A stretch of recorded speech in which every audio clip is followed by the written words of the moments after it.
chirping noise from the Kubota diesel ZD28. And you can see how I got it jacked up here. It was coming from the left side of the deck. So when I jack these up, I like to put the safety stands underneath the actual deck, because that's what I'm going to be under.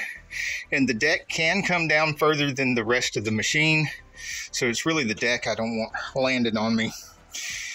Now, you can take these decks off and turn them upside down and work on them, but I suspect that what I've got here is just an under-torqued blade, because it's not been long since I put these new blades on here.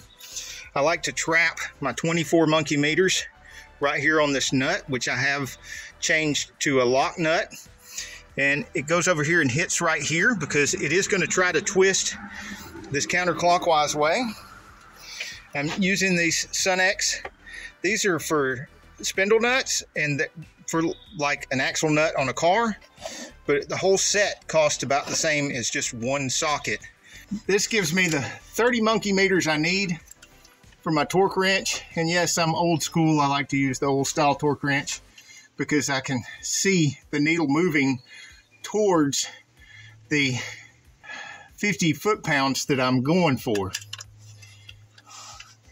And with the, I try not to turn this even the least bit backwards, because then my wrench is going to fall off. So I want to get on there and turn toward the wrench and then start pulling till I get to the 50 foot-pounds that I'm looking for.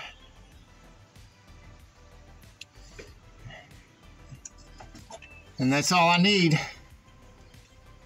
I already turned on it a little bit before I started making this video, and I got another like 1/8 of a turn, and then this was like a 1/16 of a turn before I got to 50. So it was a little bit loose, and that right here, this moving underneath the washers, is where my chirping was coming from. It's probably because I put new washers on here, and those washers are cupped, and I guess I should have over torqued it just a little bit before I went running off with it. But I was listening, making sure. Just going to pull on these other ones a little bit to see. No, that's still got good torque on it.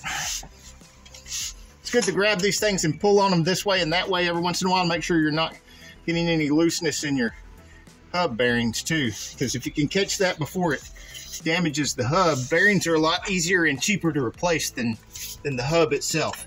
If you do end up changing hub bearings on one of these, I've got a video on that where I'm changing the hub bearings, and then of course I put the new lock nuts on here with the nylon lock nuts on everything, because I like those nylon lock nuts a lot better than the original nuts that didn't have any locking to them at all.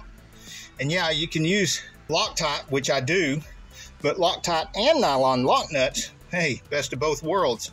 And don't forget to grease these on a regular basis too.